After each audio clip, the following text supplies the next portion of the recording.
Trading Bharat channel के एक और वीडियो में आपका स्वागत है दोस्तों।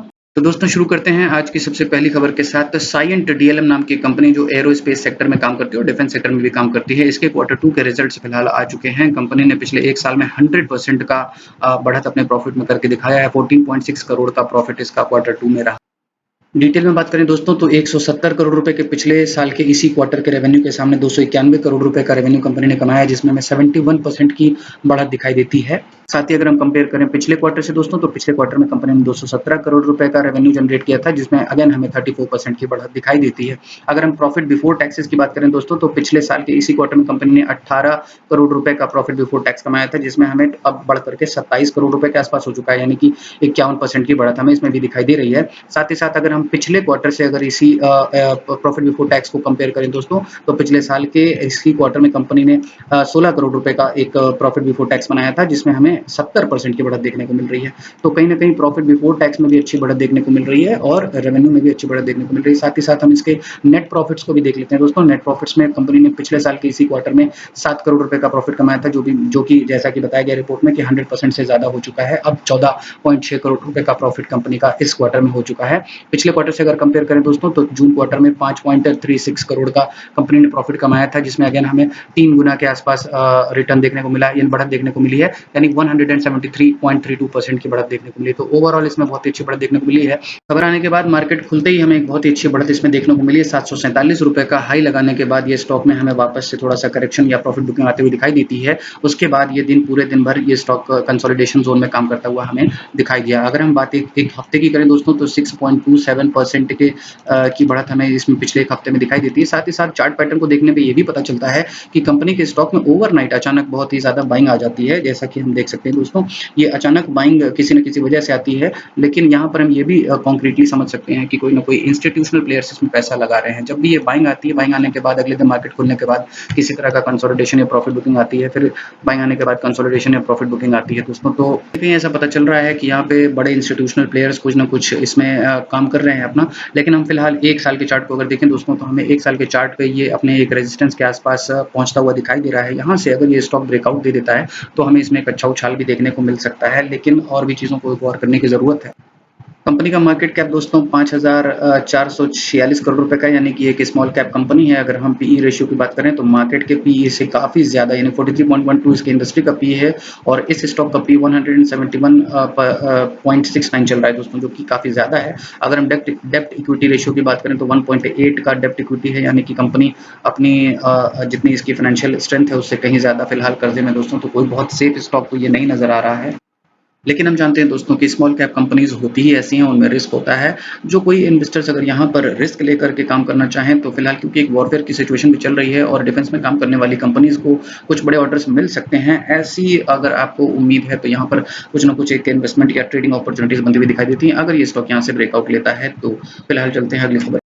अगली खबर दोस्तों इजराइल और फिलिस्तीन के युद्ध से संबंधित है। इजराइल के एक मिलिट्री स्पोक्समैन ने ये बयान दिया है। उन्होंने ये कहा है कि वो युद्ध के अगले चरण के लिए तैयारी कर रहे हैं। ऐसे में उनके अगले चरण में वो युद्ध को किस रूप में ले जाएंगे, ये देखने वाली बात होगी। फिलहाल उन्होंने कहा है कि जिस बात की सब लोग जो हर जगह चर्चा हो रही है कि वो एक ग्राउंड ऑपरेशन करने वाले हैं, तो ऐसा जरूरी नहीं है कि कोई ग्राउंड ऑपरेशन किया जाए। उनका जो आगे के जो स्टेप्स हैं वो कुछ और तरीके के भी हो सकते हैं। उन्होंने कहा है कि it may be something else. साथ ही साथ उन्होंने कहा है कि ह्यूमैनिटेरियन बेस पे कोई भी सीजफायर अभी फिलहाल गाजा पे नहीं किया जाएगा, यानी कि जो युद्ध अभी चल रहा है वो बिल्कुल उसी प्रकार जारी रहेगा जैसा कि चल रहा था। और उन्होंने ये भी कहा है कि जो हॉस्टेजेस की वीडियो हमास की तरफ से जारी की गई हैं वो साइकोलॉजिकल वॉर का एक हिस्सा है, जिससे हम डरने वाले नहीं हैं। साथ ही साथ उन्होंने ये भी कहा है कि ये बिल्कुल स्पष्ट कर दिया है कि अगर कोई भी बॉर्डर के नज़दीक आता है तो उसे गोली मार दी जाएगी, उसे शूट कर दिया जाएगा।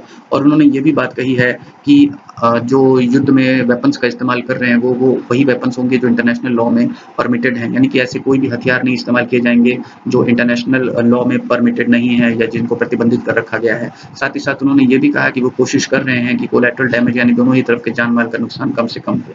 अब दोस्तों ये तो बयान हो गए, लेकिन ये देखने वाली बात होगी कि ये युद्ध कितना लंबा चलता है, इसमें कितना नुकसान होता है और बाजार पे इसका क्या असर पड़ता है। दोस्तों जीएसटी टैक्स डिमांड के नोटिस टैक्स डिपार्टमेंट की तरफ से कई कंपनीज को ऑलरेडी दिए जा चुके हैं। इसी कड़ी में डाबर को भी एक नोटिस जारी कर दिया गया है, जिसमें 320.6 करोड़ रुपए के जीएसटी की डिमांड कर दी गई है। अब ये देखने वाली बात होगी कि इसमें क्या आगे होता है, क्या कंपनीज टैक्स को पे करती है या नहीं करती है, या वो किसी दूसरे तरह का एक्सप्लेनेशन देते हैं। फिलहाल ये जो डिमांड की नोटिस भेजने का चलन है, ये काफ़ी ज़्यादा देखने को मिल रहा है आजकल बाज़ार में। मारुति सुजुकी ने सुजुकी मोटर्स को अपने 1.23 करोड़ यानी सवा करोड़ शेयर्स को इश्यू करने की खबर पर मुहर लगा दी है और ये शेयर्स 10,420 रुपए की कीमत पर इश्यू किए जाएंगे।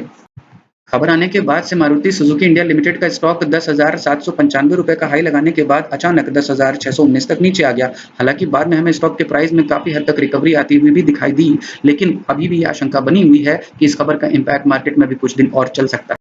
अगली खबर दोस्तों टेक्सटाइल सेक्टर से जुड़ी हुई। टेक्सटाइल सेक्टर की एक बड़ी कंपनी ट्राइडेंट ग्रुप के ऊपर फिलहाल इनकम टैक्स के छापे पड़ रहे हैं। पंजाब और मध्य प्रदेश के इनके ऑफिसेस पे इनकम टैक्स डिपार्टमेंट के छापे फिलहाल जारी हैं दोस्तों।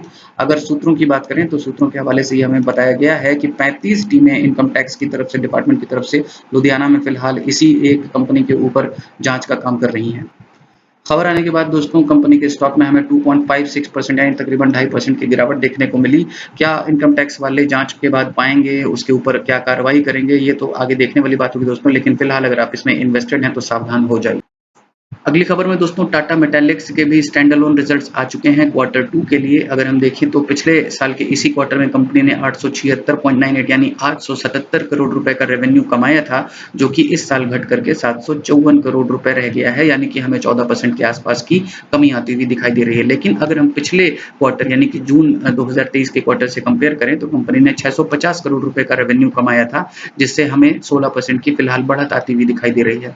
अगर हम बात करें दोस्तों profit before interest taxes and depreciations की, तो हम देख सकते हैं दोस्तों कि पिछले साल के इसी क्वार्टर में कंपनी ने 22 करोड़ रुपए का प्रॉफिट कमाया था before taxes interest and depreciation, जो कि इस साल बढ़कर के करीब 68 करोड़ रुपए हो चुका है।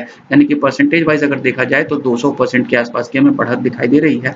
अगर हम पिछले क्वार्टर से कंपेयर करें दोस्तों तो जून के क्वार्टर में कंपनी ने तकरीबन 14 करोड़ रुपए के प्रॉफिट्स बिफोर टैक्सेस बनाए थे, तो जो कि इस क्वार्टर में बढ़कर के 391% से बढ़ चुके हैं। अगर हम साथ ही साथ दोस्तों नेट प्रॉफिट्स देखें, यानी कि टैक्सेस को, इंटरेस्ट को, डेप्रिसिएशन को चार्ज करने के बाद जो टैक्सेस बचते हैं, तो कंपनी ने पिछले साल 14 करोड़ रुपए का नेट प्रॉफिट किया था, जो कि इस साल बढ़ के 44 करोड़ रुपए हो चुका है इस साल के सेम क्वार्टर में। तो इसमें हमें अगेन 209% की बढ़त दिखाई दे रही है। बहुत ही अच्छा बूस्ट इसके प्रॉफिट, नेट प्रॉफिट्स में आया है दोस्तों। अगर हम पिछले क्वार्टर के मुकाबले कंपेयर करें दोस्तों तो जून क्वार्टर में कंपनी ने महज 4.55 करोड़ रुपए का नेट प्रॉफिट कमाया था, जो कि इस क्वार्टर में 870% बढ़ करके 44 करोड़ रुपए हुआ है। तो पिछले क्वार्टर के मुकाबले भी बहुत ही अच्छा प्रॉफिट में, नेट प्रॉफिट में हमें बूस्ट देखने को मिल रहा है। साथ ही साथ अगर हम नेट प्रॉफिट बिफोर टैक्सेस को देखें तो भी हमें बहुत ही अच्छा बूस्ट देखने को मिल रहा है। किसी चीज में अगर थोड़ी बहुत कमी आती हुई दिखाई दी है तो वो है दोस्तों रेवेन्यूज। चलते हुए बाजार में प्रॉफिट्स की रिपोर्ट आने की वजह से दोस्तों टाटा मेटालिक्स का स्टॉक, जो कि 956-58 रुपए के बीच सुबह से कंसोलिडेट कर रहा था, रिजल्ट आने के बाद अचानक उसमें बहुत ही अच्छी तेजी दिखाई देती है और 997 रुपए तक पहुंच जाता है। हालांकि तुरंत ही प्रॉफिट बुकिंग भी आती हुई हमें दिखाई देती है और स्टॉक वापस से अपने उसी 950-960 रुपए के बीच के एक रेंज में कंसोलिडेट करता हुआ दिखाई देता है। इससे ये प्रतीत होता है कि मार्केट को इसके जो प्रॉफिट्स हैं, जो रिजल्ट्स हैं, वो कुछ खास पसंद नहीं आए दोस्तों। आगे क्या इसका रिजल्ट का इम्पैक्ट पड़ेगा इनके स्टॉक्स पर, ये तो देखने वाली बात होगी। फिलहाल इस वीडियो में दोस्तों इतना ही। मिलते हैं किसी अन्य जानकारी के साथ किसी अन्य वीडियो में, तब तक के लिए धन्यवाद। दोस्तों ट्रेडिंग भारत के वीडियोस देखने के बाद अगर आप कोई ट्रेड लेते हैं तो उस ट्रेड में हुए प्रॉफिट्स या लॉसेस की जिम्मेदारी ट्रेडिंग भारत की नहीं होगी। अपने किसी भी ट्रेड को लेने से पहले अपने फाइनेंशियल एडवाइजर से जरूर एडवाइस लें। यह वीडियो केवल एजुकेशनल पर्पस के लिए बनाया गया था।